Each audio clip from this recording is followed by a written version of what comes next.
Bienvenue à tous dans l'invité de la rédaction sur Medi 1. De plus de 16,5 millions d'hectares en 1900, la forêt ivoirienne est victime d'une exploitation qui lui a fait perdre en moins d'un demi-siècle environ 50% de son couvert forestier. La nouvelle politique forestière ivoirienne destinée à recouvrer 6 millions d'hectares en 2030 et 8 millions d'hectares en 2045 englobe à la fois la réhabilitation, le reboisement et l'agroforesterie. Comment évolue cet objectif et quelle doit être la part de chacun? On en parle dans cet entretien et pour cela nous recevons Oboué Durand.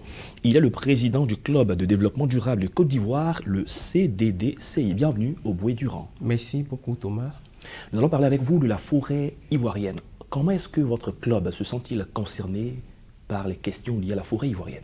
Alors, il faut dire que le Club du développement durable de Côte d'Ivoire est vraiment touché par tout ce qui est en relation avec le développement durable et aussi la question climatique. Alors, nous savons aujourd'hui que la forêt constitue un puits de carbone pour l'humanité. Donc, tout ce qui touche les changements climatiques vraiment touche également le Club du développement durable. D'accord, avec le tableau sombre que nous avons présenté, peut-on dire qu'il y a péril à la demeure? Bien sûr, parce qu'aujourd'hui, en Côte d'Ivoire, il y a vraiment beaucoup d'efforts à fournir pour pouvoir préserver le reste de la couverture forestière que nous avons.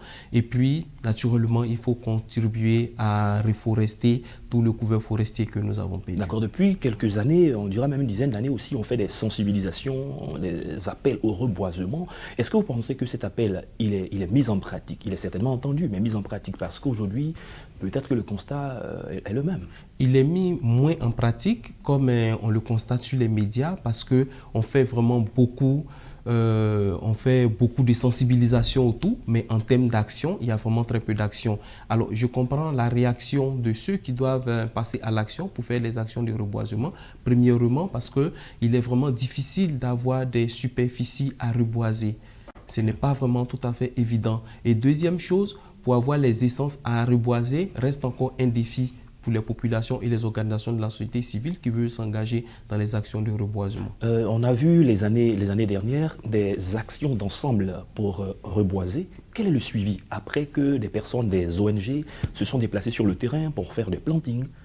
Aujourd'hui, où est-ce qu'on en est? Alors, le suivi reste un défi parce que la plupart des organisations qui sont engagées dans le reboisement, une fois qu'elles finissent de planter les plants d'arbres, oui, ne vont plus revenir sur ces espaces-là pour savoir si les plants qui ont été plantés survivent ou pas. Alors, donc, ça doit faire partie intégrante des projets désormais pour que, après avoir planté des essences, il faut toujours repasser pour suivre. S'il y a des espèces ou encore des pieds qui n'ont pas pu résister, alors il faut les replanter. Et là, ça fait finalement un éternel recommencement.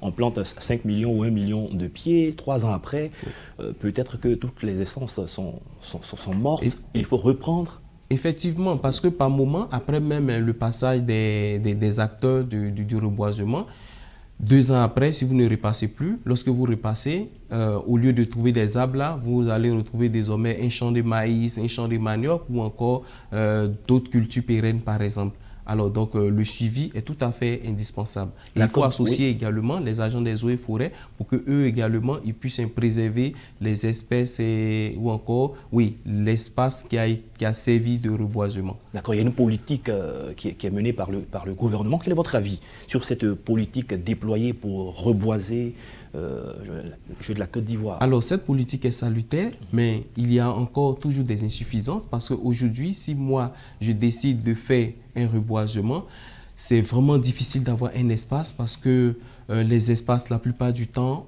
ont des propriétaires en fait. Voilà, donc il est vraiment difficile au niveau national d'avoir une cartographie des espaces à reboiser, comme je le disais au début.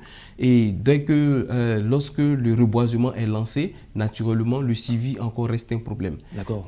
Et la question d'espace à reboiser, ça relève, on dira, des autorités compétentes. Alors oui, pour moi, ce sont les autorités compétentes qui doivent définir une cartographie claire des espaces à reboiser. D'accord. Vous qui êtes président d'un club de développement durable, est-ce que l'individu lambda, à son humble niveau, n'a pas une responsabilité personnelle dans le reboisement? Bien sûr, l'individu a une responsabilité. Moi, particulièrement, depuis cette année, je prends l'engagement avec mes membres de planter des arbres, comme nous l'avons fait le 16 octobre passé, et c'est spécifiquement des palétuviers que nous avons plantés. Et vous les faites où? À Azureti, mais là encore, ce n'était pas évident d'avoir un espace parce qu'il faut se dire qu'en bordure de lagune, tous les espaces aujourd'hui sont des propriétés privées. Voilà, donc si vous plantez et qu'il n'y a pas un réel suivi avec la communauté, il serait vraiment difficile de retrouver ces plants-là 1 an après, 2 ans après. La Côte d'Ivoire de 1900 n'est plus la Côte d'Ivoire d'aujourd'hui. En 1900, on pourrait rêver par rapport à la Côte d'Ivoire, par rapport à la forêt. Est-ce qu'on peut dire que c'est un paradis perdu? Alors oui, on dira que c'est un paradis qui est perdu au départ parce qu'en 1960, on avait déjà autour de 16 millions d'hectares de forêt et lorsque nous arrivons en 1990, nous sommes déjà à 7 millions et quelques d'hectares de forêt. Donc déjà avec ce gap-là, on sait que c'est un paradis que nous perdons parce que la forêt est un milieu de prédilection de certaines espèces animales et végétales qui se développent là. Donc lorsque la forêt se dégrade, ce sont des espaces animaux et végétales également qui vont disparaître. Et on a perdu beaucoup d'espèces. Effectivement, nous avons perdu beaucoup. L'éléphant même qui symbolise la Côte d'Ivoire, aujourd'hui, on peut vraiment connaître le nombre. Et il y a vraiment beaucoup d'espèces, des espèces d'oiseaux, des espèces aquatiques et autres, tout ça qui disparaissent lorsque la forêt disparaît. D'accord. Il y a le nouveau code forestier qui a été promulgué par la loi numéro 2019-675 du 23 juillet 2019. Est-ce que ce projet est prometteur? Il est prometteur pour nous parce que dans ce nouveau code forestier, la question de l'agroforesterie, par exemple, est promue. Donc, on sait que la Côte d'Ivoire est un pays agricole. Donc, aujourd'hui, avec le rythme auquel la forêt ivoirienne disparaît, il est tout à fait indispensable de valoriser l'agroforesterie. Voilà, donc ça consiste à pouvoir faire de l'agriculture tout en conservant les arbres dans l'espace, sur l'espace du moins, qui a servi à faire de l'agriculture. Donc pour nous, c'est vraiment, il y a vraiment de l'espoir, mais nous devons aller beaucoup plus loin en sensibilisant les populations agricoles sur la pratique de l'agroforesterie. D'accord. Justement, sur la sensibilisation des populations agricoles et de toutes les personnes qui nous écoutent, quelles sont les actions concrètes qu'on devrait mener? Parce que c'est alarmant le tableau que nous avons présenté. Et si rien n'est fait, si rien de concret, de pratique n'est fait, on perdra tout le reste, certainement. Premièrement, il faut conserver l'existant que nous avons. Lorsque nous voyons la stratégie nationale de réhabilitation des forêts, en 2015, nous avons près de 3 millions et quelques d'hectares de forêt encore ici en Côte d'Ivoire. Il faut pouvoir préserver l'existant et ensuite il faut sensibiliser la population au reboisement parce qu'il y a encore de l'espace. Tous les espaces, les parcs qui sont infiltrés aujourd'hui, il faut permettre de reconstituer ces parcs, ces forêts classées qui ont vraiment besoin d'être reconstituées. D'accord. Quand vous donnez votre message, c'est à l'endroit certainement des populations agricoles et autres, mais il y en a qui ne l'entendent pas d'une bonne oreille parce qu'à l'intérieur des parcs et réserves, il y a des plantations, il y a des cultures qui sont faites. Est-ce que ces personnes sont conscientes de l'action qu'elles posent et qui va avoir des conséquences sur la population tout entière? Alors, à ce niveau, il faut inviter également l'indulgence du gouvernement pour que le gouvernement puisse appliquer concrètement les lois qui permettent de préserver les parcs et réserves en Côte d'Ivoire parce qu'il existe énormément de lois qui les préservent.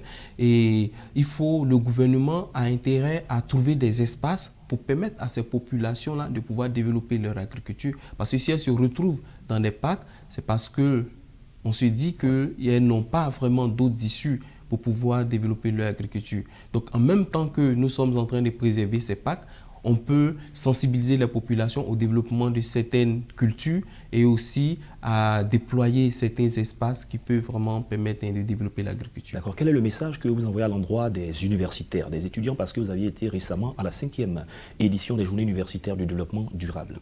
Alors, il faut dire que la jeunesse, c'est l'avenir. La jeunesse, c'est ceux qui vont prendre les décisions de demain. La jeunesse, ce sont ceux-là qui sont les économistes de demain, ceux qui vont développer les business, les entreprises et autres. Alors, ils doivent faire très attention à toutes leurs réalisations parce que nous avons la possibilité de développer des économies tout en préservant notre couvert forestier. C'est possible de le faire. Ailleurs, ça marche. Donc, ici, en Côte d'Ivoire, nous pouvons le faire. Donc, j'invite la jeunesse à mettre en jeu leur esprit de maturité et leur intelligence de pouvoir concilier la protection de la forêt et le développement durable, de sorte à pouvoir à développer durablement la Côte d'Ivoire. Et cette jeunesse est interpellée, est appelée à agir maintenant parce que la jeunesse, c'est également maintenant. Certes, l'avenir, mais c'est également maintenant. Merci Aubrey Durand d'avoir pris part à cette émission et merci pour toutes les initiatives que vous avez dans le cadre du développement durable. C'est moi qui vous remercie. Merci d'être passé sur notre plateau. Amen.